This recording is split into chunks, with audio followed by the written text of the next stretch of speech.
राम मंदिर में हुए महापाप की जांच जैसे जैसे आगे बढ़ रही है, चढ़ावा चोरों पर पुलिस और एसआईटी का शिकंजा कसता जा रहा है। एक तरफ जहां राम मंदिर के अंदर एसआईटी ट्रस्ट के पदाधिकारियों से पूछताछ कर रही है, तो दूसरी तरफ अयोध्या पुलिस की जांच भी फुल स्पीड में चल रही है।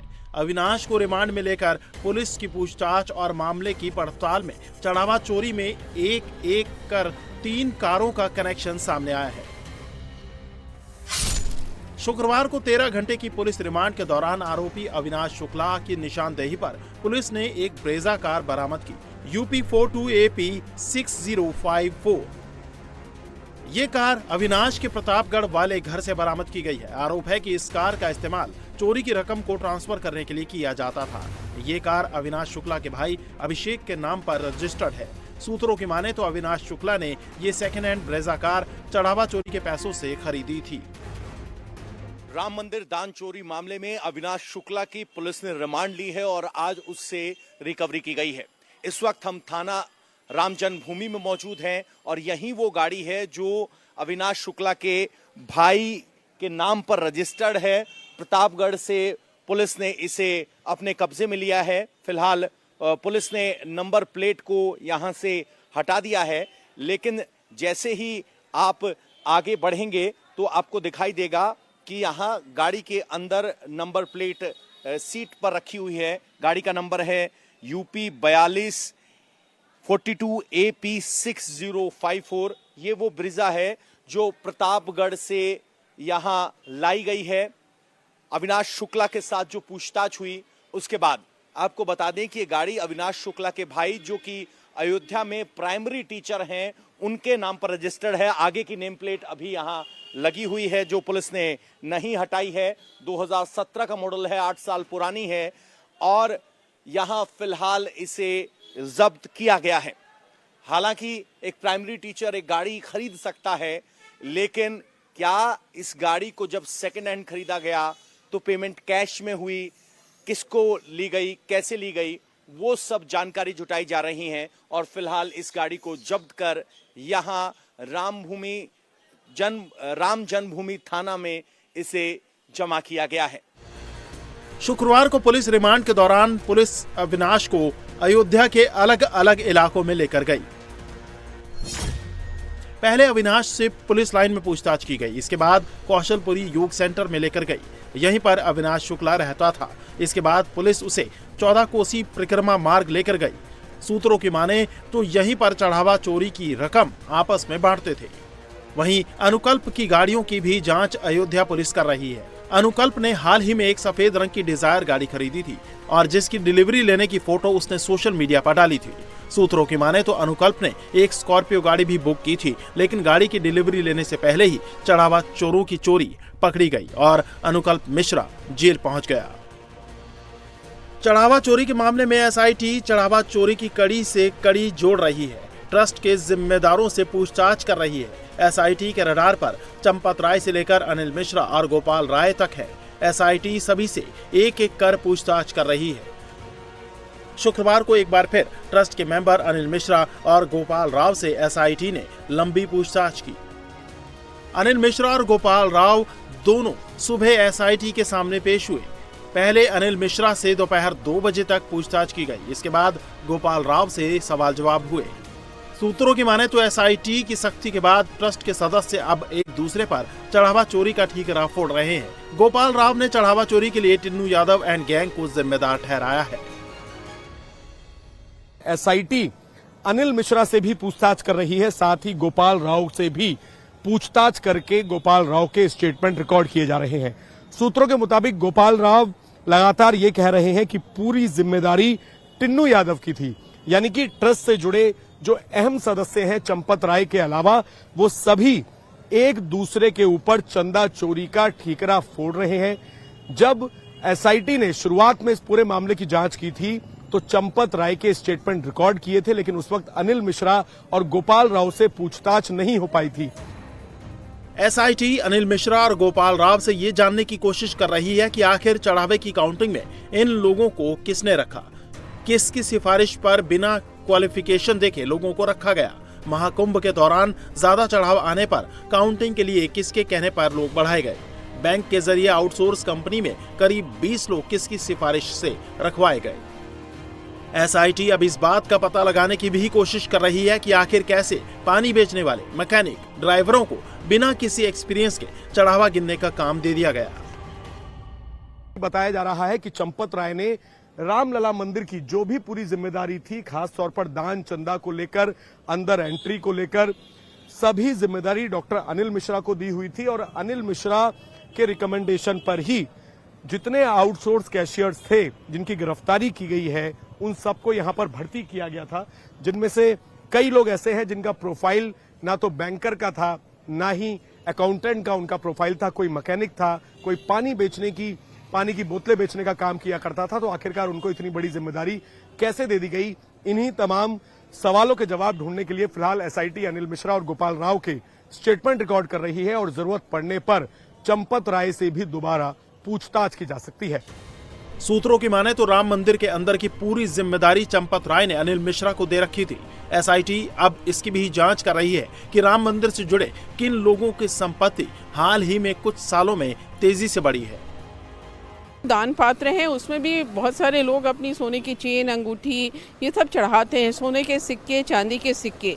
तो एसआईटी उस पर बात कर रही है कि जो दान पात्र में सोना चांदी आया, जेवर आया, सिक्के आए, उनके बारे में हम ऐसे पता करेंगे कि प्रॉपर्टी देखेंगे, जो मंदिर में जो ट्रस्ट के बड़े लोग हैं या जो सेवादार हैं, उनकी संपत्ति क्या बहुत ज़्यादा इन दिनों में बढ़ गई, उनका अकाउंट बहुत ज़्यादा बढ़ गया, तो ये सारी चीज़ें उनसे अकाउंट के डिटेल्स मांगेंगे। लेकिन मन में सबके यही है कि ये जो 8 लोग, जिनमें से बहुत सारे ऐसे थे जो आउटसोर्स कर्मचारी थे, जो सिर्फ पैसा गिनने का काम करते थे, क्या सिर्फ वही जिम्मेदार थे? तो जो बड़े जिम्मेदार हैं उनके खिलाफ जब तक एक्शन नहीं होगा, जितनी हमारी बात हुई है श्रद्धालुओं से, तो शायद वो जो भरोसा है वो वापस आने में काफ़ी ज़्यादा टाइम लगेगा। बड़ों पे एक्शन होगा तब ज़रूर श्रद्धालुओं को ऐसा लगेगा कि हाँ, जिसने गलती की, जिसने बेईमानी की, जिसने भगवान का जो चढ़ावा था उसको खाया, उसके खिलाफ कार्रवाई हो गई। तो यानी न्याय हमें मिला कि जो हमने चढ़ावा चढ़ाया था वो किसी और के जेब में गया, लेकिन उसको पकड़ लिया गया। सूत्रों की माने तो आज पुलिस गिरफ्तार आरोपियों में से किसी और आरोपी की पुलिस कस्टडी की मांग कर सकती है। बताया जा रहा है कि पुलिस कस्टडी के दौरान अविनाश शुक्ला ने चढ़ावा चोरी से जुड़े अहम राज खोले हैं, जिससे चोरी के इस पूरे सिंडिकेट से पर्दा उठ जाएगा। तो अयोध्या राम मंदिर में चढ़ावा चोरी के मामले में जांच लगातार जारी है और जांच में नए खुलासे हो रहे हैं, एक से बढ़कर एक खुलासे हो रहे हैं। अब जो अहम खुलासा हुआ है वो ये कि चढ़ावा चोरी के जरिए अयोध्या की मर्यादा को तार-तार करने की कोशिश की गई।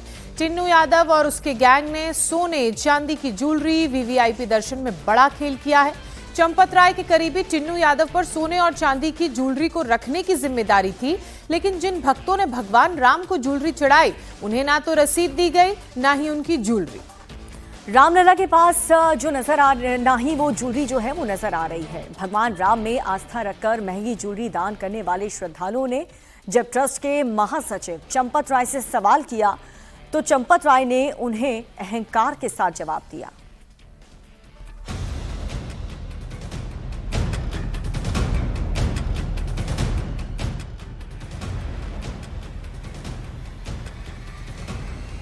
राम मंदिर में चढ़ावे की चोरी की जांच में आरोपियों के घरों से कैश बरामद होने के बाद अब वीवीआईपी दर्शन और चढ़ावे की सोना चांदी पर भी हाथ साफ करने की बात सामने आ रही है। जांच में हो रहे खुलासे ने उन लोगों को भी चिंता में डाल दिया है जो भगवान राम के वीवीआईपी भक्त बनकर अयोध्या पहुंचे थे और जिनके ठहरने से लेकर दर्शन तक का इंतजाम ट्रस्ट ने किया था।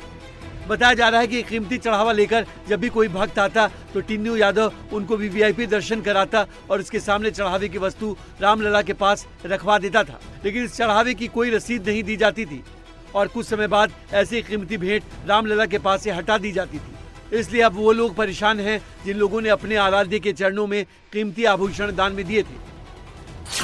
पूर्व home secretary S Lakshmi Narayan ने 8 अप्रैल 2024 को सोने से मढ़ी रामचरितमानस भेंट की थी। लक्ष्मी नारायण ने सोने की रामचरितमानस अपने पूर्वजों के गहनों को गलाकर बनवाई थी। शुरुआत में तो उनकी सोने की रामचरितमानस रामलला के पास ही रखी थी, लेकिन बाद में उसे हटा दिया गया। जब एस लक्ष्मी नारायण अपने चढ़ावे के बारे में जानकारी लेने अयोध्या गए तो चंपत राय ने पहले तो उन्हें 9 घंटे तक इंतजार करवाया और फिर जब मिले तो चढ़ावे की जानकारी देने के बजाय अहंकार में बात की। कुछ दिन उधर रहने के बाद 3-4 महीने बाद जब उसकी रोज पूजा भी हो रही थी, मेरे को एक दिन बताया गया कि साहब वो नहीं दिख रहा है। तो उसके बाद सर मैं अयोध्या गया तो मेरे को 9 घंटे इंतजार करने के बाद माननीय चंपत राय जी ने मेरे को कहा कि मेरे पास तो कई लोगों के इस प्रकार आभूषण और कई प्रकार के चीज आ रहे हैं और मैं क्या इन्हीं सब का डिस्प्ले ही करते रहूंगा। तो मैंने कहा सर मैं फिर आपसे हाथ जोड़ूंगा, मैंने आपको इतने पत्र भी लिखे हैं जिसके भी आप जवाब नहीं देते। तो उन्होंने मेरे को कहा कि जो मैं चाहूंगा वही होगा, अब जाइए जिसको करना आप करिए। जांच में पता चला है कि राम मंदिर परिसर में ट्रस्ट के महासचिव चंपत राय, ट्रस्टी अनिल मिश्रा और गोपाल राव का ही मैनेजमेंट था। डॉक्टर अनिल मिश्रा की देखरेख में बैंकों में पैसा जमा होता था तो टिन्नू यादव पर सोने और चांदी की ज्वेलरी रखने की जिम्मेदारी थी। अयोध्या के रोकड़िया हनुमान मंदिर के महंत विनोद मिश्रा ने सोने चांदी के चढ़ावे में गबन की आशंका जताई है। उन्होंने बताया कि मुंबई के एक यजमान ने 29 अक्टूबर 2025 को रामलला को चांदी की चरण पादुकाएं और दूसरे आभूषण अर्पित किए थे। टिन्नू यादव ने उनको वीवीआईपी दर्शन कराया और उनसे चढ़ावा ले लिया, लेकिन जब रसीद मांगी गई तो टिन्नू यादव ने रसीद बाद में देने की बात कही। उसमें चरण पादुका था जिसमें 64 चिन्ह बने हुए थे और हार था। हाँ, उसमें जो है महीन कारीगरी की गई थी। 12 ज्योतिर्लिंगों का चित्र उकेरा गया था मंदिर सहित। उस समय मंदिर में भगवान जी के सामने टिन्नू यादव ने भेंट स्वीकार किया था और उसे थोड़ी देर के लिए राम जी के सामने रखा भी गया, धारण नहीं कराया गया। और हम लोगों ने कहा कि कोई एक रसीद दी जाए तो उन्होंने कहा कि अभी जांच पड़ताल के बाद कि ओरिजिनल चांदी है या क्या है, जांच के बाद हम कुछ रसीद आपको दे देंगे, आप तो हमारे बगल के हैं, आपको मिलेगा। पर बार बार टोकने पर आज तक न रसीद दी गई, न भगवान को धारण कराया गया। राम मंदिर में चढ़ावे चोरी के बीच भक्तों को रामलला के दर्शन कराने के नाम पर भी अवैध उगाही करने का सनसनीखेज मामला सामने आया है। जांच में पता चला है कि गोपाल राव के साथ मिलकर टिन्नू यादव राम भक्तों को वीवीआईपी दर्शन की गारंटी देता था और इसके बदले में मोटी रकम वसूली जाती थी। रामलला के दर्शन के नाम पर वसूली का धंधा होटल वालों के साथ मिलकर चलाया जा रहा था। चूंकि राम मंदिर में वीवीआईपी दर्शन के लिए रोजाना 300 पास जारी होते थे, इन पास के लिए मंदिर कमेटी तो कोई पैसा नहीं चार्ज करता था, लेकिन मंदिर कैंपस में मैनेजमेंट देखने वाला टिन्नू यादव जिसे चाहता था उसे पास जारी करवा देता था और इसके लिए मोटी रकम वसूलता था। टिन्नू यादव ने राम मंदिर के जरिए पैसा कमाने का एक भी मौका नहीं छोड़ा। बताया जा रहा है कि टिन्नू यादव और गोपाल राव ने कुछ होटल वालों के साथ कॉन्ट्रैक्ट कर रखा था। जो यात्री होटल में ठहरे थे उन्हें होटल की तरफ से 25,000 रुपये के स्पेशल पैकेज का ऑफर दिया जाता था। इस पैकेज में रामलला के वीवीआईपी दर्शन और मंदिर में आरती करवाना शामिल होता था। जो भक्त इतना पैसा देने के लिए तैयार हो जाते थे उनकी लिस्ट टिन्नू यादव के पास पहुंच जाती थी। टिन्नू इन लोगों को वीआईपी गेट से एंट्री का इंतजाम करता था, जबकि व्यवस्थापक गोपाल राव वीआईपी दर्शन की व्यवस्था करवाते थे। काम होने के बाद दोनों को अपना अपना कमीशन मिल जाता था। वैसे तो रामलला के वीआईपी दर्शन के लिए मुफ्त में ऑनलाइन बुकिंग होती थी, लेकिन ज्यादातर लोगों को इसकी जानकारी नहीं थी। इसका फायदा टिन्नू यादव और गोपाल राव ने उठाया। बताया जा रहा है कि रामनवमी, दीपावली और नए साल पर जब दर्शन के लिए भक्तों की भारी भीड़ आती थी तब गोपाल राव और टिन्नू यादव ने वीआईपी दर्शन के नाम पर काफी पैसे कमाए। लेकिन ये खुलासा होने के बाद राम मंदिर में वीवीआईपी दर्शन की व्यवस्था फिलहाल खत्म कर दी गई है। वहीं सूत्रों के हवाले से ये भी पता चला है कि राम मंदिर में व्हील चेयर चलाने वाले चालकों की भी संपत्ति में इजाफा हुआ है, जिसके बाद अब मंदिर कैंपस में व्हील चेयर चलाने वाले चालकों की भी जांच होगी।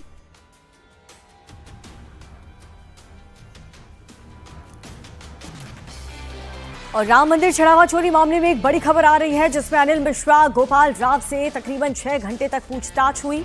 दोनों ने कहा देर से मिली चोरी की जानकारी चंपत राय से एसआईटी एक बार फिर से पूछताछ कर सकती है। अयोध्या पुलिस ने अविनाश से कुल 13 घंटे तक पूछताछ की। एक और आरोपी की रिमांड के लिए कोर्ट जा सकती है। पुलिस की टीम एक और आरोपी को रिमांड में लेकर उससे भी पूछताछ कर सकते हैं। तो इस वक्त की बड़ी खबर, बड़ी जानकारी लगातार हम आपको दे रहे हैं। दूसरे राउंड की एसआईटी ने पूछताछ शुरू कर दी है। पहली बार चंपत राय से पूछताछ हुई थी, लेकिन दूसरे राउंड की पूछताछ में अनिल मिश्रा और गोपाल राव भी शामिल हैं और इनसे करीब कल 6 घंटे पूछताछ हुई। इनसे सवालों के जवाब लिए गए, इनसे ये जानने की कोशिश की गई कि राम मंदिर में जो चंदा चोरी का पूरा प्रोसेस चल रहा था, जो पूरा कांड चल रहा था, क्या उसकी जानकारी इन्हें थी, और अगर थी तो पहले कंप्लेंट क्यों नहीं की। राम मंदिर चढ़ावा चोरी मामले की जांच कर रही एसआईटी और पुलिस को कई अहम सबूत मिले हैं। पुलिस को कई आरोपियों के बैंक अकाउंट से जुड़ी जानकारियां मिली हैं और ये बेहद अहम है। आरोपियों की सैलरी 17 से 20 हजार रुपए महीना थी, लेकिन आरोपियों ने अपने अकाउंट से अपनी सैलरी को विड्रॉ ही नहीं करवाया, निकलवाया ही नहीं। सूत्र तो ये भी कह रहे हैं कि ये सभी आरोपी चढ़ावा चोरी की रकम से ही अपने खर्च चला रहे थे। पुलिस को आरोपियों के मोबाइल से कई अहम सुराग भी मिले हैं। आरोपियों के मोबाइल से चोरी की रकम बंटवारे की चैट्स मिली हैं। राम मंदिर परिसर में राम मंदिर ट्रस्ट के महासचिव चंपत राय, डॉक्टर अनिल मिश्रा और गोपाल राव का पूरी तरह से कंट्रोल था। मंदिर व्यवस्थाओं का चंपत राय, अनिल मिश्रा और गोपाल राव संचालन करते थे। अनिल मिश्रा की देखरेख में बैंक में पैसा जमा किए जाते थे, जबकि टिन्नू यादव पर सोने और चांदी की ज्वेलरी को रखने की बड़ी जिम्मेदारी थी। और इन सब के बीच राम मंदिर में व्हील चेयर चलाने वालों को लेकर के भी कई बड़े खुलासे हो रहे हैं। सूत्र ये बता रहे हैं कि राम मंदिर में जो व्हील चेयर चलाने वाले लड़के थे, चालक थे, उनने भी अपनी संपत्ति में इजाफा किया है। व्हील चेयर ड्राइवर के पास कार, आय से अधिक संपत्ति होने की जानकारी का पता लगा है। इस खुलासे के बाद अब व्हील चेयर चलाने वाले चालकों की भी जांच की जाएगी। वहीं चढ़ावा चोरी के आरोपी रमाशंकर मिश्रा की बहन का कहना है कि चोरी बड़े लोगों ने की है, लेकिन छोटे लोगों को फंसाया जा रहा है। रमाशंकर 6 साल से राम मंदिर में काम कर रहे हैं, लेकिन आज तक उन पर कोई आरोप नहीं लगा। राम मंदिर में कब से काम करते थे? 6 साल हो गए हैं। अच्छा, इससे पहले आरोप नहीं लगे थे? नहीं, कभी नहीं। क्या लगता है कि रमाशंकर मिश्रा निर्दोष हैं या फिर उन्होंने ऐसा कुछ काम किया राम मंदिर में चोरी को लेकर के? नहीं किया तो नहीं है, लेकिन अब उनको आरोप लग रहा है, है तो निर्दोषी। अच्छा, छापेमारी के दौरान भी कुछ सामान चीजें बरामद हुई, पैसे वगैरह बरामद हुए थे? नहीं। तो सरकार से क्या मांग करते हैं? अब सरकार से यही मांग करते हैं कि बड़े लोगों का हाथ है, बड़े लोगों का जो है पता लगाएं, जांच करें। उसके बाद में जो है दोषी उनको सजा दी जाएगी, जो निर्दोषी हैं उनको छोड़ा जाएगा। उनका हमारी तो यही मांग है। तो रमाशंकर की बहन को आप सुन रहे थे। राम मंदिर में चढ़ावा चोरी के खुलासे के बाद से चढ़ावे की काउंटिंग का पूरा सिस्टम अब बदल दिया गया है। काउंटिंग सेंटर में सुरक्षा बढ़ा दी गई है। अब काउंटिंग सेंटर के अंदर प्राइवेट सिक्योरिटी के साथ साथ यूपी पुलिस को भी लगा दिया गया है। काउंटिंग करने वालों के 2-2 बार चेकिंग के बाद एंट्री दी जा रही है। पहले जहां पर काउंटिंग मेज पर होती थी, अब जमीन पर हो रही है। अब काउंटिंग सेंटर में मोबाइल फोन, घड़ी, कैमरा या फिर किसी भी तरह का गैजेट ले जाने पर भी पूरी तरह से बैन लगा दिया गया। इसके साथ ही काउंटिंग करने वालों के लिए ड्रेस कोड भी निर्धारित किया गया है। काउंटिंग के कर्मचारी डार्क ब्लू कलर के बिना जेब के पैंट शर्ट पहनकर काउंटिंग सेंटर के अंदर जाएंगे। जूते, चप्पल, मोजे सब बाहर उतारने पड़ेंगे। काउंटिंग सेंटर के अंदर एक्स्ट्रा सीसीटीवी लगाए गए हैं। हर एंगल से चढ़ावे की काउंटिंग की रिकॉर्डिंग होगी। अब सीसीटीवी फुटेज भी 45 दिन के बजाय 180 दिन तक सुरक्षित रखने के आदेश दिए गए हैं।